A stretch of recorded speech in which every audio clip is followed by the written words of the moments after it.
기분이 좋으면 태도도 좋습니다. 이게 태도라는 게 기분 따라 좌우되어 있는 것 같아요. 기분 나쁜 사람이 태도가 좋을 리 있어요, 없어요? 별로 좋은 거 못 봤어요. 기분 따라 사람의 태도가 바뀌어요. 기분이 좋으면 태도도 공손하고 좋고, 기분 나쁘면 태도가 아주 불순해집니다. 그렇기 때문에 이 기분 따라 사람이 태도인데, 우리의 태도가 기분에 좌우되고 기분에 이렇게 휘말리게 되어지면은 우리는 절대 성공하는 인생이 될 수가 없습니다. 인간은요, 관계를 통해서 이루어집니다. 첫째는 우리가 하나님과의 관계예요. 우리 신앙인들은. 두 번째가 사람과의 관계예요. 우리는 어디를 가든 이 관계 속에 삽니다. 네? 가까이는 가족관계, 친구관계, 이웃관계, 전부 다 관계를 맺고 살아요. 그런데 그 관계 속에서 우리가 태도가 시시때때로 돌변해 버린다고 한번 생각해 보세요. 보세요. 기분 좋을 때는 사람이 다시 없이 좋은데, 조금만 기분이 좀 나쁘면 아주 태도가 아주 불순한 태도를 보이게 되어지고, 좋지 못한 아주 불량한 태도를 보이게 되어지면 관계가 깨지는 거예요. 관계가 멀어지는 거예요. 그 우리는 가만히 보면은요, 여러분 이게 보세요. 기분하고 태도, 요것은 절대로 이 관계는 이게 달라질 수가 없어요. 기분이 좋으면 태도도 좋아. 기분이 나쁘면 태도도 나빠. 요게 절대 안 변해. 예? 그러면 우리가 태도를 공손하게 하고 태도를 좋게 하려면 항상 기분이 좋아야 돼요, 안 좋아야 돼요? 항상 기분이 좋아야 돼요. 그런데 어떻게 우리가 항상 기분이 좋을 수 있냐고 말씀. 우리 사람의 이 감정이라는 것이 기복이 너무 심해요. 금방 좋았다가도 금방 안 좋아지고, 금방 해해하다가도 금방 화내고 있다가도 뭐 선물 하나 딱 주면 그냥 금방 또 해해하고. 이 기분이란 게 이게 얼마나, 이게 사람의 기분이라는 게 이게 정말로 변덕정이 중에 변덕정이가 사람의 기분이에요. 그런데 이 기분을 항상 좋게 만들 수가 없어요. 좋았다가 안 좋았다가 시시때때로 이렇게 변덕을 부리는 이 기분을 어떻게 하면, 정말로 우리가 태도만 잘 항상 유지할 수 있다면, 좋은 태도만 유지할 수 있다면, 신앙에도 그렇고 인간관계도 그렇고 모든 사람의 관계 속에도 좋은 태도만 잘 유지하면 성공하는 삶을 살 수가 있어요. 그런데 좋은 태도를 유지하는데 아주 결정적인 것이 뭐냐면 기분입니다. 기분이 좋으면 좋은 태도를 유지하고, 기분 나쁘면 좋은 태도가 안 나오는 거예요. 그렇다면 이 기분을 어떻게 하면 항상 좋게 만들 수 있겠느냐? 그래서요, 기분, 태도, 여기에 우리 믿음의 사람들에게만 있는 게 있어요. 뭐냐면은 여기에 기분과 태도, 여기에 하나를 더 하자면 믿음입니다. 뭐라고요? 믿음. 이 믿음이라는 것이요, 우리의 기분을 컨트롤하는 컨트롤 박스예요. 그래서 이 믿음이 우리 속에다가 탁 장착을 해서, 이 믿음의 컨트롤 박스를 가슴에다가 장착을 해가지고 요걸로 조절하는 거예요. 기분 나빠요. 지금 기분이 안 좋아요. 기분 안 좋아서 상대방한테 관계를 유지하려고 하니까 기분 안 좋은 상황에서 어쩝니까? 태도가 불순하게 나온다는 말씀이에요. 그럼 이런 기분을 얼른, 안 좋은 기분을 뭐 해야 돼요? 컨트롤 해야 돼요. 그래서 기분 안 좋은 것을 얼른 기분 좋게 만드는 컨트롤이 믿음이라는 거예요. 아, 하나님께서 내가 지금 이 기분이 안 좋은 상황에서 이렇게 했다가는 하나님의 영광을 가리우는구나. 하나님의 영광을 가리우지 않아야 되겠구나. 또 저 사람은 나하고 관계가 안 좋아. 원수까지 사랑하라고 했는데 내가 이렇게 하면 안 되겠지. 자꾸 믿음이라는 것이 내 자신을 이렇게요, 지금 기분을 자꾸 컨트롤 해주는 거예요. 컨트롤. 그래서 안 좋은 기분을 자꾸 뭐 한다고요? 좋은 기분으로 컨트롤을 해줘야 돼요. 오늘 그에 대한 이야기를, 믿음에 대한 이야기를 하려고요. 이 믿음의 컨트롤만 잘 우리가 할 수만 있으면은 우리 인생은 신앙이나 또 모든 삶 속에 성공자가 될 줄 믿습니다. 오늘 여러분이 기분이 어떻든 간에, 오늘 여러분의 기분이 어떻든 간에 지금 믿음의 이 컨트롤 박스로 지금 조절을 해서 최고의 좋은 기분으로 만드시길 바랍니다. 할렐루야. 그래서 우리 인사합시다. 기분이 좋으면 태도가 좋아야 돼. 지금 기분을 좋게 만들어서 활짝 웃게, 사랑합니다, 축복합니다. 시작. 사랑합니다, 축복합니다. 아직도 믿음이 부족한 사람들은 아직도 이 믿음이 조금 부족한 사람은 이 컨트롤 박스로 컨트롤을 잘 못하기 때문에 믿음이라는 요걸 가지고 우리 기분까지도 컨트롤해야 돼요. 근데 오늘 또 보니까 그걸 아직 컨트롤하는 것이 서툴어서 마지못해 인사한 사람이 있어요. 마지못해. 근데 요걸 믿음이라는 이 컨트롤 박스로 내 자신을 잘 컨트롤해서 지금 기분을 아주 최상급의 기분으로 만들어서, 그리고 정말로 내 속에서 우러나오는 기쁨으로 또 즐거움으로 행복함으로 우리가 인사할 수 있다면, 또 그렇게 살 수만 있다면, 또 그렇게 모든 사람을 우리가 대할 수만 있다면 여러분 인생의 성공자가 됩니다. 무슨 일을 하든 성공자가 돼요. 오늘 요 믿음에 대한 정의를 주고 좀 내리려고 하는 것입니다. 예수님께서는 이 땅에 오셔서 십자가를 지시고 죽으셨습니다. 누구 때문입니까? 목사님 때문이에요? 집사님 때문이에요? 권사님 때문이에요? 따라서 합시다. 나 때문이다. 나 때문이에요. 예수님이 이 땅에 오셔서 죽으시고 부활하시고 전부 다 나를 위한 거예요. 나를 위한 거. 내가 뭐라고? 나를 위해서 예수님이 십자가에 죽어주시고, 그리고 3일 만에 부활하시고 승천하셨습니다. 그리고 그 예수님은 부활하시고 승천하시면서 몇 날이 못 되어 내가 너희에게 뭘 보내시겠다? 성령님을 보내시겠다. 그래서 하나님의 영인 성령을 이 땅에 보내시고, 지금은 성령 시대예요. 성령이 변함없이 우리를 지키고 도우시고 함께 동행하시고 우리 속에서 역사하고 계시는 줄 믿으시기를 바랍니다. 우리의 연약한 것들을 붙잡아 주시고, 그래서 제가 성령에 대한 정의를 내렸잖아요. 성령에 대한 정의를 나처럼 쉽게 정의를 내는 사람이 어디 있어요? 자 보세요. 여러분 예전에 지게 있죠. 지게. 지게 아세요? 우리 청년들은 잘 모르는 지게. 짐 지는 지게가 있어요. 지게. 지게는 절대 지 혼자 서요, 못 써요? 못 써요. 아는 사람은 아네. 지게는 지 혼자 못 써요. 지게를 딱 세우려면 뭐가 있어야 돼요? 짝대기가 있어야 돼. 짝대기. 짝대기가 딱 받쳐줘야만 지게는 쓸 수 있어요. 우리가 지게예요. 지게. 절대 우리는 우리 스스로 쓸 수가 없어. 우리 스스로 온전해질 수가 없고, 우리 스스로 온전한 신앙생활을 할 수가 없는, 우리는 약간 부족한, 혼자 쓸 수 없는 존재들이에요. 그래서 주님께서 우리에게 성령을 보내사, 성령은 우리를 뭐 한다고요? 도와주시는 분. 할렐루야. 성령 우리를 돕는 자예요. 그래서 우리에게 짝대기가 되어주셔서 우리가 뭐 할 수 있도록, 설 수 있도록 도우신 분이 바로 성령님이에요. 그래서 성령님은 지금도 우리가 연약해서 이리 넘어지고 저리 넘어지고 쓰러지지만, 성령은 변함없이 우리 가운데 역사하시고, 넘어졌을 때 다리 일으켜주시고 세워주시고, 마음 아파할 때 위로해 주시고, 우리가 낙심하고 절망하고 있을 때 용기와 힘을 주셔서 다시 한번 도전할 수 있게 만들고, 이 모든 일들이 성령의 역사인 줄 믿습니다. 이렇게 성령이 우리를 돕고 계신다는 말씀이에요. 그렇기 때문에 오늘 우리는 성령의 도움 가운데 내 자신이 이렇게 성령의, 하나님의 특별한 사랑을 받고 성령의 나를 도와주시고 하나님의 영인 성령이 나와 함께 하고 있다는 것을 깨닫게 되어진다면, 우리는 신나고 멋지게, 또 세상 사람들이 부러워할 만큼 그렇게 행복하게 살아야 돼요. 믿습니까? 세상 사람들이 부러워할 만큼 신앙의 사람들은 멋지게 살고 행복하게 살아야 된다니까요. 근데 어찌하여 우리가 세상 사람들이 우리를 부러워해야 되는데, 믿는 사람이 세상 사람들을 부러워하고 있으니 이게 어찌 된 거예요? 뭔가 우리가 지금 신앙생활을 잘못하고 있다는 거예요. 그렇기 때문에 우리가 안 믿는 세상 사람들을 부러워하고 있는 거예요. 세상 사람들이 우리를 부러워해야 되는데 반대되고 있어요. 왜 그렇습니까? 안 믿는, 하나님을 믿지도 않고 신앙생활도 하지도 않고 죄 짓고 자기 마음대로 살고 악한 일을 행하면서 사는데도 그 사람들은 잘 살고 있어요. 잘 되고 있어요. 근데 나는 말씀대로 열심히 살고 하나님 말씀대로 의롭게 살고 착하게 살려고 이 발버둥 치는 나는 왜 자꾸 어려운 일만 자꾸 생기고 힘든 일만 자꾸 생기냐. 그래서 여기에서 우리는 뭐 합니까? 낙심을 하게 돼요. 그래서 세상적으로 성공했다고 하는 사람들을 부러워하게 되는 거예요. 예수 믿는 나는 열심히 자녀들을 위해서 기도했는데 내 자녀들은 앞길이 안 열리고 자꾸 힘든 일만 생기고 어려운 일만 생긴대. 우리 집에 2층에 사는 저 사람은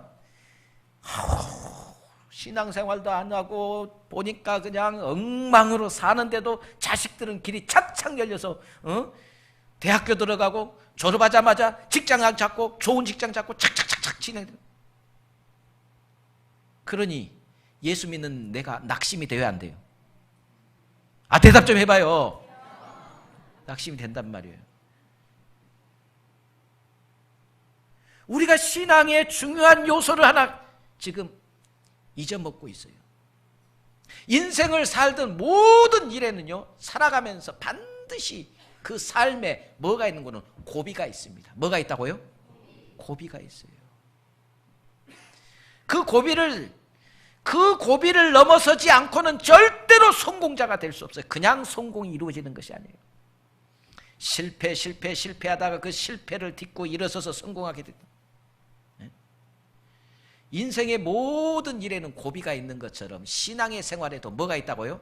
고비가 있어요. 제가 오늘 이 설교를 준비하면서요, 뭐 때문에 이 설교를 이렇게 준비했느냐, 오늘 오후 2시에 오늘 구역 모임이잖아요. 오후 예배가 없어요. 오늘 오후 2시에 저희 교회에서 영화 상영이 있습니다. 오늘 저희 이런 구역별로 가서 식사하시고 오후 2시에는 교회 와서 우리가 지금 한참 금년 초에 극장가에서 막 히트를 쳤고 수많은 그리스도인들이 다 이 영화를 봤어요. 존 버년의 철로 역정이라는 이 영화를 오늘 2시에 상영할 거예요. 요 본당에서 상영할 거예요. 요즘은 이제 LED 스크린이 돼서 아주 선명하게 보게 될 건데, 존 버년이 쓴 그 철로 역정이라는 이 영화의 주인공이 크리스천 필그림이라는 주인공이 크리스찬 필그림이에요.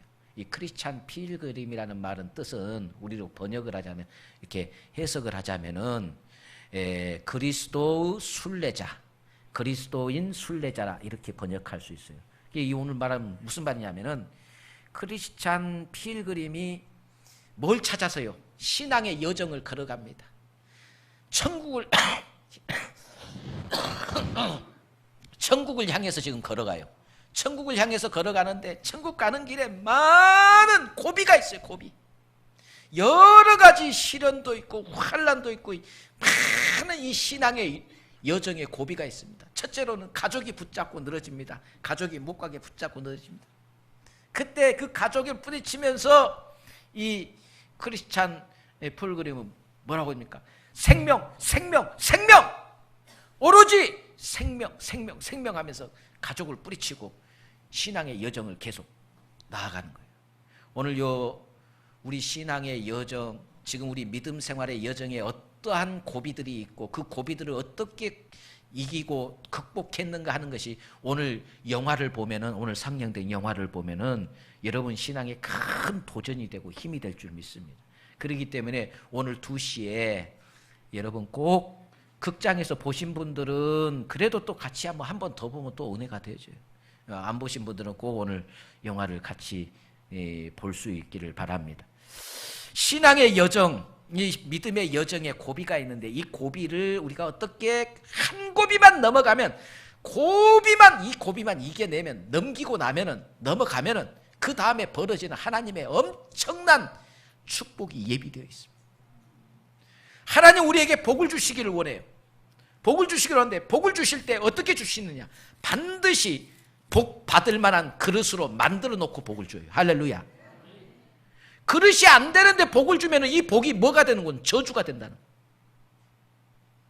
예를 들자면 보세요.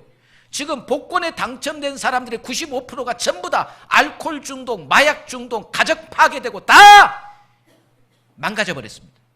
왜 그렇습니까? 돈을 사용할 만한 그릇이 안 되는데 꽁돈이 생기니까 이 꽁돈을 어떻게 사용할지를 몰라요. 전부 죄짓고 못된 일에 탔습니다. 하나님이 우리에게 복을 주실 때, 물질의 복을 주실 때는 물질에 대한 그릇을 하나님께서 만드십니다. 축복의 그릇으로 만들어요. 만들어 놓고 물질의 축복을 주시는 거예요.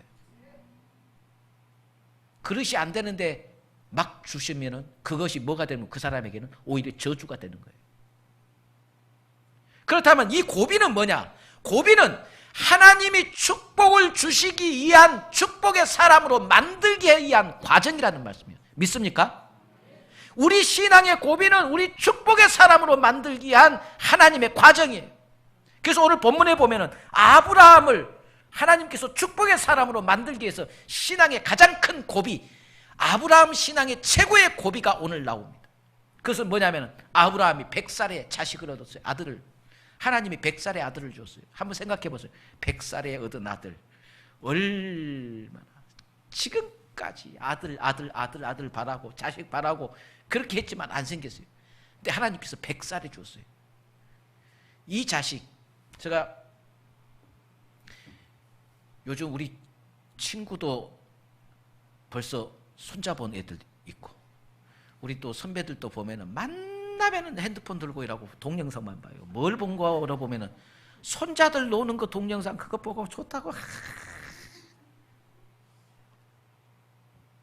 근데 내가 이번에 저기 대구에 저희 처형 거기 집에 갔더니 그 처형 집에 손자가 그 와서 재롱 떨고 왔다고 앞에서 자기가 네 사이트를 막 핸드폰 틀어놓고 막 춤도 추고 막 하는데, 오, 너무나 이쁘고 너무나 귀엽고 저런 손자 하나 있으면 얼마나 행복할까, 막 이런 생각이 들.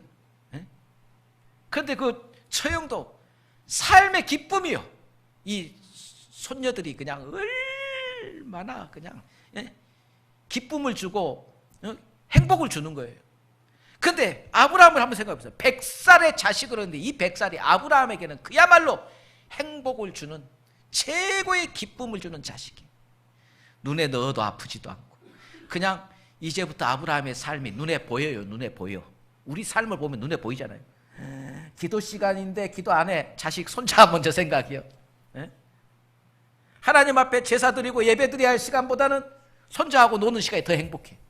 점점 하나님하고 손자 사이에 하나님으로부터 손자로 마음이 옮겨가고 있습니다. 아브라함의 마음이 하나님께로 향했던 마음이 자식, 손자가 아니죠. 아들에게로 자꾸 마음이 옮겨가는 거예요. 이것이 아브라함에게 신앙의 위기예요. 신앙의 고비가 온 거예요. 그때 하나님께서 이 고비를, 신앙의 고비를 통해서 아브라함을 뭐하게 만들고요? 축복의 사람으로 다시 한번 다듬는 것입니다. 아브라함아! 내 아들 독자 이삭을 저 모리아 산에 데리고 가서 그곳에서 번제로 나에게 바치라. 번제가 뭡니까? 번제는 짐승을 잡아서 각을 떠서 8각으로 각을 떠서 그 다음에 자르고 내장은 긁어서 묻어버리고 태워버리고 그 다음에 제단 위에다 올려놓고 불로 태워서 그 연기를 하나님 앞에 올려보내는 것이 이게 번제예요. 우리는 요즘 자식을 하나님 앞에 바쳤습니다. 너는 기도로 하나님 앞에 드렸다. 그 말은 하나님의 일하는 사람으로 바쳤다. 우리는 그렇게 합니다. 아브라함 때 하나님 앞에 드리라고 바치라는 것은, 번제로 바치라는 것은 죽여서 불로 태워서 그 연기를 하나님 앞에 올리라는 거예요. 청청 날벼락과 같은 하나님의 명령이 떨어졌어요. 저는 여기에서 아주 중요한 게 하나 있어요. 여러분, 만약에 여러분이라면 이런 하나님의 명령에 순종하겠습니까? 못하겠습니까?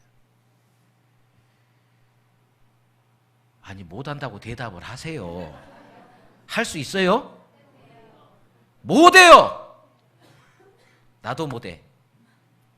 나도 만약에 하나님께서 내게 그렇게 명령하다면 나 못해요. 절대 할 수 없어요. 나도. 그런데 왜 하나님께서 아브라함에게 이런 엄청난 명령을 했느냐? 이게 원리가 있어요. 모든 사람의 믿음은 다 그 믿음의 크기가 달라요. 하나님께서 뭐라고 했어요? 반드시 우리를 시험할 때 뭐하노? 너희 믿음으로 극복할 만한 것들만 우리를 시험하신다고 그랬어요. 너희 믿음으로 감당할 수 있는 일들만 시험한다고 그랬어요. 아브라함은 그 시험을 감당할 수 있는 믿음을 가졌어요. 나는 그런 믿음이 안 돼. 그러니까 나에게는 그런 시험 안 해. 하나님께서 혹시 겁먹지 말아요. 하나님께서 여러분에게 자식 바치라고 이런 시험할까 봐 겁먹지 마세요. 왜냐하면 여러분은 그런 믿음이 안 되니까 하나님께서 그런 시험 안 한다니까요. 지금 내가 겪고 있는 인생의 고비들, 지금 내가 힘들고 하고 있는 인생의 여러분들 신앙생활에서 어려움 겪고 있는 그것이 하나님이 여러분을 축복의 사람으로 만들기 위한 신앙의 고비요. 근데 이건 절대로 여러분이 감당할 수 있는 일이에요. 못하겠습니다. 이게 어떻게 내가 감당할 수 없는 일입니까? 여러분들이 항변해도 하나님은 다 감당할 수 있는 일들만 여러분에게 허락하시는 줄 믿습니다. 믿음으로 감당할 수 있다니까요. 근데 이 고비가 무슨 고비냐면은 아브라함이 당했던 이 고비가 가족의 정이라는 이 가족의 정을 넘어서는 이 고비를 넘어서야만 우리는 하나님의 축복의 사람이 될 수 있어요. 할렐루야. 지금도 보니까 이 가족의 정을 못 넘어, 이 고비를 못 넘어서 신앙생활 하는 사람들 많아요. 내가 보니까. 목사님, 이번에요 조카가 결혼하는데요, 주일날 결혼. 조카가 결혼하는데 주일날 안 갈 수가 있어요? 주일날 예배 다 제끼고 조카 결혼 가는 거예요.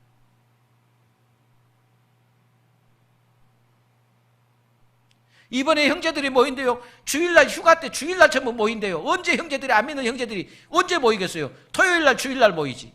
그래서 토요일날 주일날 전부 모인대요. 그래서 가족 모임인데 안 갈 수가 없다고. 목사님 이해하십시오 라고 해요.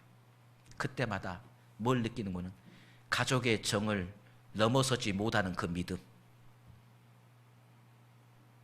예수님께서 이렇게 합니다. 마태복음 10장 34절에서 38절 얼른 펴봐요. 아주 중요한 거니까. 마태복음 10장 34절.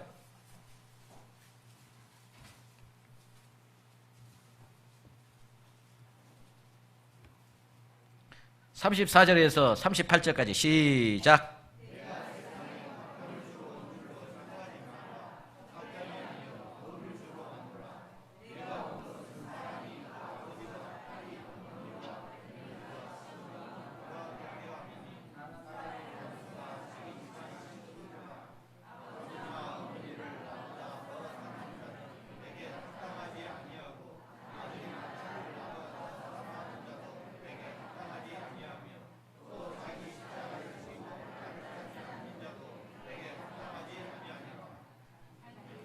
자, 38절까지.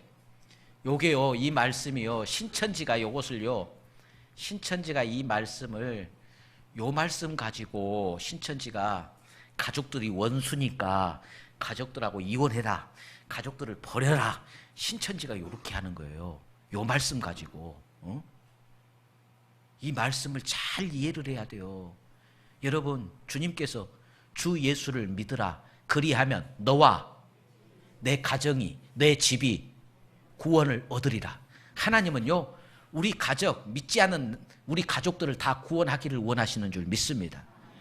안 믿는 가족을 내치고 원수니까 버리라는 게 아니에요.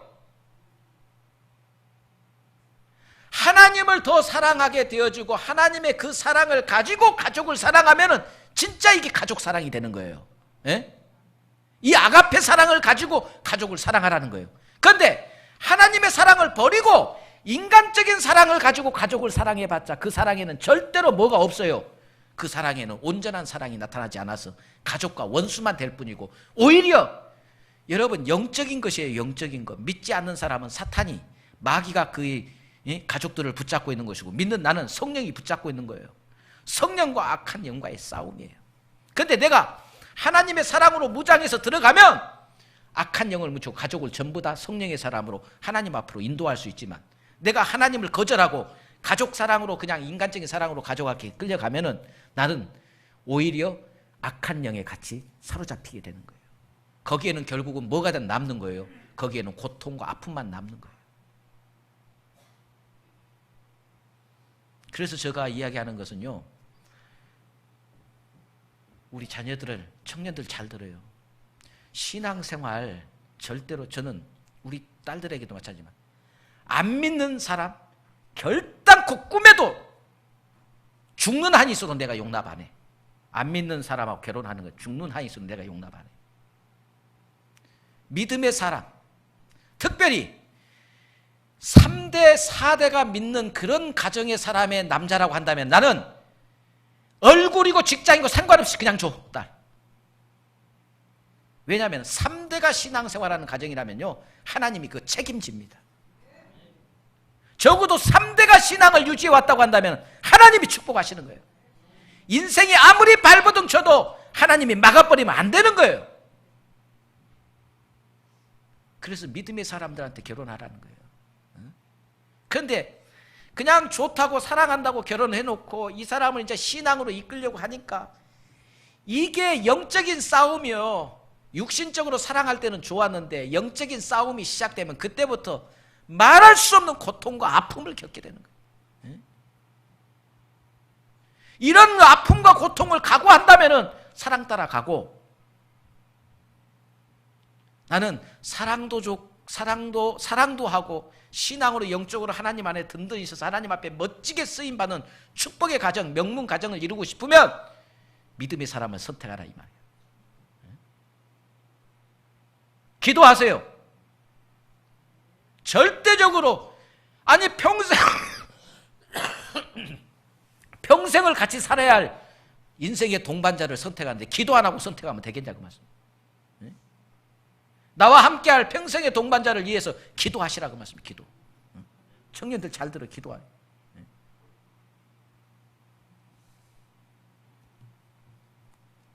혈육의 정이나 믿음이나 이런 애정이나 하는 걸림돌이 절대로 이것이 우리 신앙의 걸림돌이 돼서는 안 된다고 말씀. 이런 것들을 극복할 때 더 눈물로 기도하며 가족, 믿지 않은 가족들을 주님으로 인도하기 위해서 눈물로 기도하고 이것을 극복해 낼 때 하나님이 멋지게 축복하시고 하나님이 멋지게 사용하신다는 말씀이에요. 시간이 얼마 없기 때문에 몇 사람 내가 더 설명을 해야 되는데, 두 번째로는 우리 신앙의 여정의 고비가 무슨 고비가 있느냐면 욥의 경우를 봅시다. 욥. 우리 신앙의 여정 중에 욥과 같은 고비가 있어요. 욥이 뭐였어요? 실패했잖아요.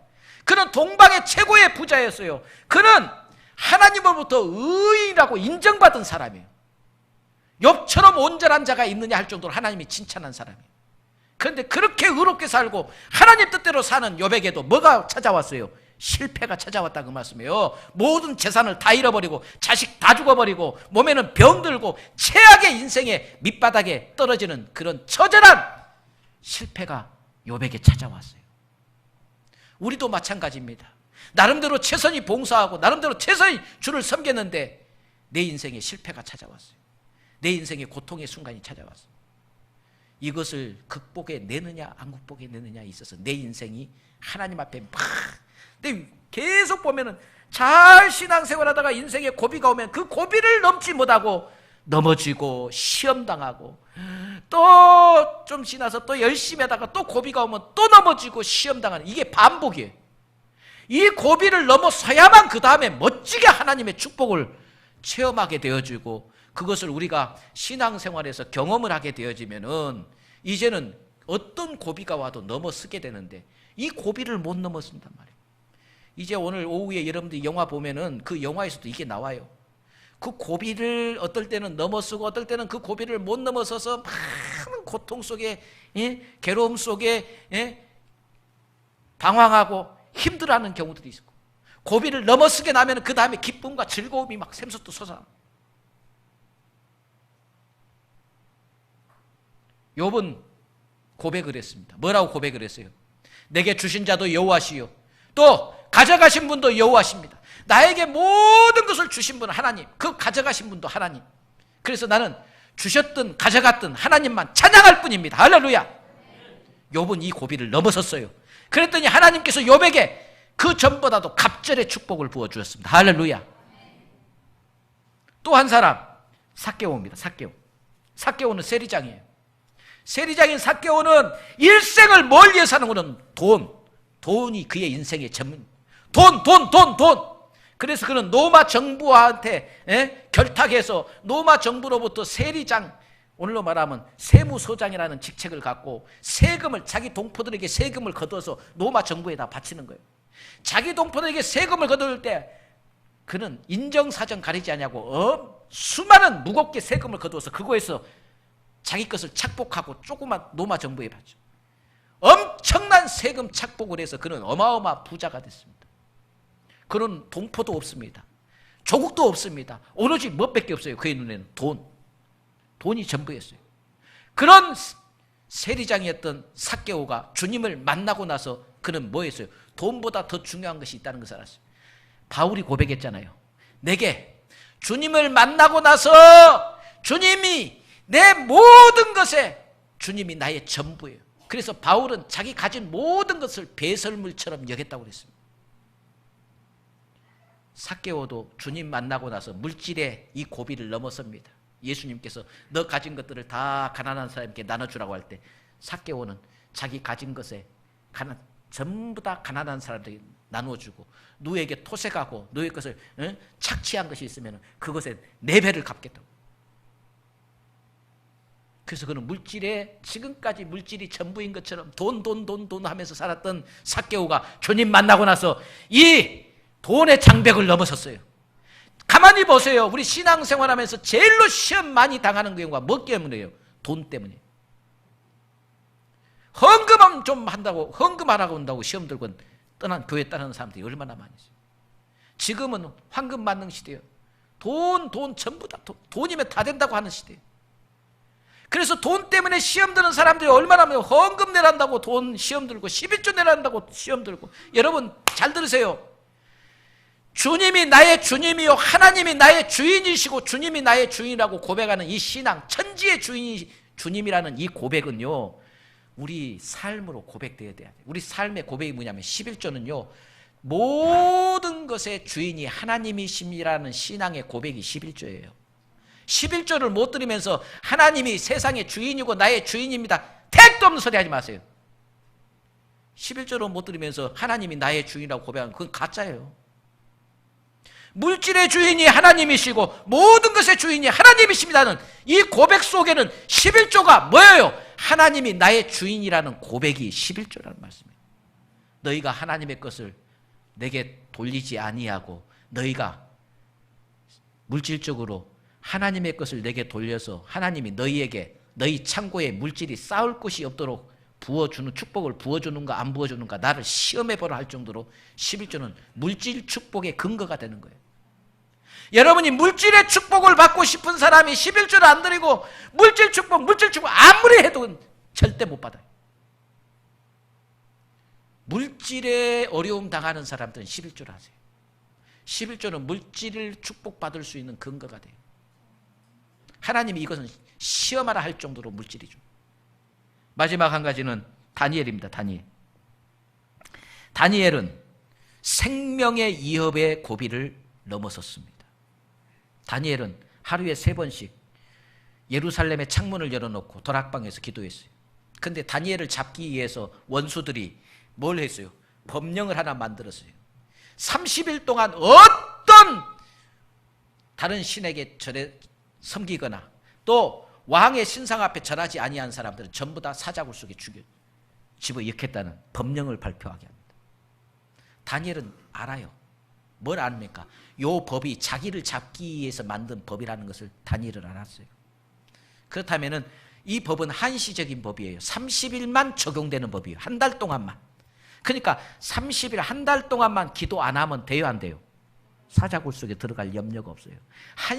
한 달만 참으면 돼요. 하나님 아시죠? 지금 나 죽이려고 이런 법이 만들어졌으니까 하나님 이거 다 아실 줄 믿습니다. 한 달만 내가 그냥 속으로 기도할 테니까 하나님 아시죠? 그러면 돼요. 우리 그렇게 할 거예요. 그런데 다니엘은 지금까지 해왔던 대로 다락방에 올라가서 예루살렘의 창문을 활짝 열었어요. 예루살렘 쪽으로. 지금 다니엘을 감시하는 눈들이 지금 다니엘이 기도한가 안 한가 지금 감시를 합니다. 문을 딱 걸어 잠그고 해도 지금 시원찮을 판에 문을 다 열었습니다. 그리고 예전에 하던 대로 하루에 3번씩 하나님 앞에 기도했어요. 잡혀서 왕 앞에 끌려옵니다. 다니엘을 사랑하는 왕이 다니엘을 설득합니다. 그냥 왕의 신상 앞에 절 한 번만 해버려라. 그러면 너 모든 것 다 용서하고 다 살려줄 테니까. 왕이 막 다니엘을 설득합니다. 그때 다니엘이 이렇게 고백합니다. 왕이시여, 내가 믿는 하나님이 사자굴 속에서 나를 건져내고 구원해 주실 줄 믿습니다. 그리 아니하실지라도 나는 결단코 왕의 신상 앞에 절하지 않을 것입니다. 할렐루야. 그는 죽음을 두려워하지 않았어요. 죽음을 넘어서는, 죽음의 고비를 넘어서는 신앙을 가지고 있었어요. 그래서 다니엘은요, 왕이 3번 바뀌어도 총리가 안 바뀌어. 총리가. 우리 민주국가에서도요, 민주국가에서도 왕이 바뀌면은 국무위원들이 다 바뀌어요, 안 바뀌어요? 다 바뀌잖아요. 더군다나 왕, 이 절대 권력의 왕이 군림하던 그 시절에는 다른 왕 밑에서 있던 신하들을 다 숙청해버리고 자기 사람들로 다 세우잖아요. 그런데 다니엘은 왕이 3번을 바뀌었어도 총리는 안 바뀌어. 하나님이 그렇게 지켜주시고 보호해 주셨어요. 할렐루야. 생명을 거는 생명을 넘어서는 믿음. 예수다가 죽으면 죽으리라 그리고 왕 앞에 나갔더니 죽는 게 아니라 오히려 이스라엘 백성들을 다 살려내는 기적을 일으켰습니다. 그리고 이스라엘의 불임절이라는 절기가 만들어졌습니다. 말씀의 결론을 맺겠습니다. 사랑하는 성도 여러분, 우리의 신앙생활에, 우리 신앙의 여정에 많은 고비들이 있습니다. 그런 고비가 올 때마다 목사는 마음이 두근두근해요. 성도들 가정을 보면 저 가정에 이제 신앙의 고비가 왔다. 저 고비만 넘어서면 하나님이 축복할 건데, 목사는 그 고비가 온 것을 직감을 해요. 직감을 하고 기도합니다. 하나님, 저 고비를 이기게 넘어설 수 있도록 믿음을 주시옵소서. 넘어설 수 있도록 믿음을 주시옵소서. 그리고 기도하는데 그 고비를 못 넘기고 시험 탁 들어버리는 그런 모습을 볼 때마다 마음이 무너져요. 목사의 마음이 무너져. 저 고비만 이겨내면은 이제 하나님이 축복할 건데. 예를 들자면 꼭 이런 것 같아요. 봄 내내 씨 뿌려서 여름 내내 땀 흘려가지고 수고해서 가꾸어서 가을에 이제 잘 자라서 이제 누런 이제 열매가 막 익어서 이제 거둘 시기가 다 돼 와요.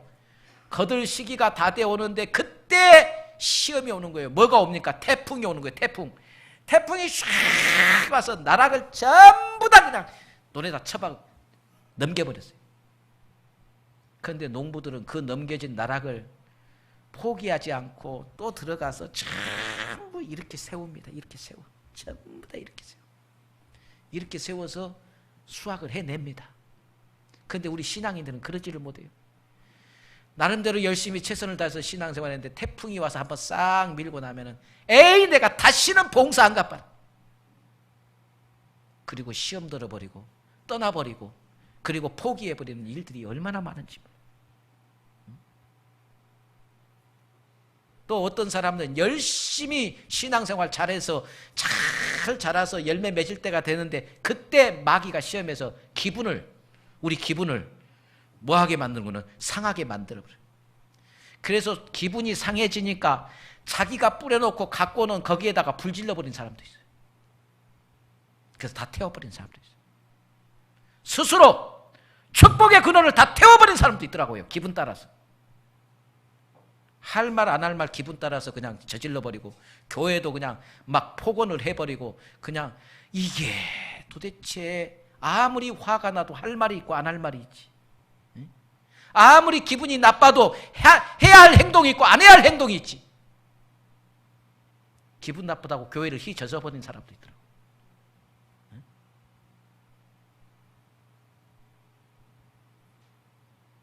사랑하는 성도 여러분, 우리 믿음으로 우리의 기분을 컨트롤하시기를 주의 이름으로 축원합니다. 주님 앞에서나 사람 앞에서나 우리가 참 우리의 태도가 아름다운 태도가 되어지시기를 주의 이름으로 축원합니다. 뿐만 아니라 우리 믿음의 고비들 여러 가지 물질의 고비 또는 여러 가지 실패의 고비, 아픔과 고통, 가족 간의 정 이런 것들을 생각하면서 내가 넘어서야 할 고비들이 많이 있습니다. 이 고비들을 잘 넘어서고 믿음으로 이겨내면 그 다음에 하나님이 우리를 위해서 예배해온 이 축복은요 상상하지 못할 놀라운 축복들입니다. 절대로 이 고비를 넘어서지 않고는 이 축복을 기대하지 마세요. 하나님은 이 고비 나음에다가 축복을 예비해 놓았습니다. 인생의 힘들고 어려운 고비들을 잘 이겨내서 축복의 주인공이 되시고 하나님의 교회에도 멋진 기둥같이 쓰임받는 축복의 도구들이 되어지시기를 주님의 이름으로 축원합니다. 그러기 위해서는 이 모든 것이 믿음이에요. 믿음이 최고예요. 믿음뿐입니다. 우리 한번 찬양으로 한번 고백합니다. 오직 믿음으로.